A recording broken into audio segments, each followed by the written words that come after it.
ሰላም ቤተሰብ እንዴት ናችሁ? ዌልካም ቱ ዚስ ቻናል። ቱዴይ ደግሞ ዛሬ ስለ ፊውቸር ፐርፌክት ኮንቲኒየስ ቴንስ እናያለን። ዛሬ ደግሞ የመጨረሻውን የቴንስ አይነት ነው የምናየው ማለት ነው። ሶ ፊውቸር ፐርፌክት ኮንቲኒየስ ቴንስ it shows an action that will continue up to certain future point አይደለ? ስለዚህ እስከ certain future point የሚቀጥል አክሽን በምን ይገለጻል ማለት ነው? በፊውቸር ፐርፌክት ኮንቲኒየስ ቴንስ ይገለጻል ማለት ነው። ስለዚህ ወደ በፊት የሚፈጸም አክሽን ነው። የአክሽን ግን እስከሆነ ታይም ድረስ ወይም እስከሆነ ጊዜ ድረስ እየተፈጸመ ይጓዛል ነው። ለምሳሌ ፎርሙን ስናየው ሳብጀክት ፕላስ ዊል ሃቭ ቢን ፕላስ ቨርብ 1 ፕላስ አይኤንጂ ፎርም ማለት ነው። ሶ ሌትስ ኢኩዌሽን 1 ለምሳሌ he will have been playing football for 2 hours by 6 p.m. አይደለ? ስለዚህ ከምሽቱ 6 ሰዓት ላይ ለሁለት ሰዓታት ያህል እግር ኳስ ይጫወታል አይደለ? ከምሽቱ 6 ሰዓት ላይ እሱ ለሁለት ሰዓታት ያህል እግር ኳስ ይጫወታል። ሶ it is a future tense ነው። እንደገና ደግሞ for certain future point ለተወሰነች ሰዓታት ያህል የሚቀጥል አክሽን ምን ይባላል? future perfect continuous tense ይባላል ማለት ነው። so let's see question one by one። ለምሳሌ እዚህ ጋር አንደኛ by next month I dash here for 2 years አይደለ? so A will have been working, B have worked, C worked, D working አይደለ? so the correct answer ማለት ነው A will have been working አይደለ? by next month I will have been working for 2 years ስለዚህ በቀጣይ ወር እዚህ ለሁለት አመታት እሰራለሁ። so to ደግሞ she does for 4 hours by 5 p.m. አይደለ? A will have been studying, B studied, C studies, D will studied as the correct answer A. so she will have been studying for 4 hours by 5 p.m. ስለዚህ በ5 ሰዓት ወይም ደግሞ ከምሽቱ 5 ሰዓት ላይ ለ4 ሰዓታት አይደለ? ከምሽቱ 5 ሰዓት ላይ ለ4 ሰዓታት ታነባለች አይደለ?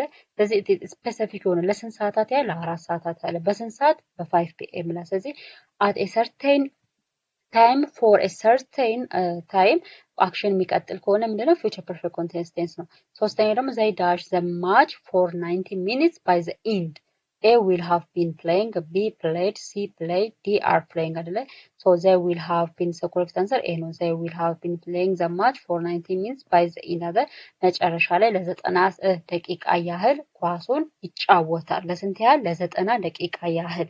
ስለዚህ for a certain time ኳስ ይጫወታሉ ማለት ነው። አራተኛ he dash the machine for 3 days by the Sunday አይደል? A will have been repairing, B repaired, C repairs, D repairing አይደለ? so correct answer ማለት ነው A will have been repairing. so he will have been repairing the machine for 3 days by the Sunday. ስለዚህ እሁድ ላይ ለ3 ሰዓታት ያህል ማሽኑን ሲጠግን ነበር አይደለ?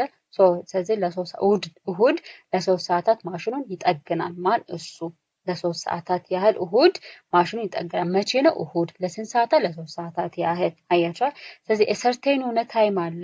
at a certain የሆነ ታይም ላይ ጀምርና for a certain of time ላይ ስራው ይቀጥላል ማለት ነው፣ ወይም ደግሞ አክሽኑ ይቀጥላል። አምስተኛ we dash here for an hour by the time the bus comes አይደለ? A will have been waiting, B waited, C waiting, D wait አይደለ? so the correct answer ማለት ነው A. so we will have been waiting here for an hour by the time the bus comes አይደለ? so ባሱ በሚመጣበት ሰዓት ለሰዓታት እንጠብቀዋለን አይደለ? ባሱ በሚመጣበት ለሰዓታት እንጠብቀዋለን። ስለዚህ ባሱ የሚመጣበት ስፔሲፊክ የሆነ ታይም አለ። እነሱም ያ ባስ እስኪመጣ ለሰዓታት ይጠብቁታል።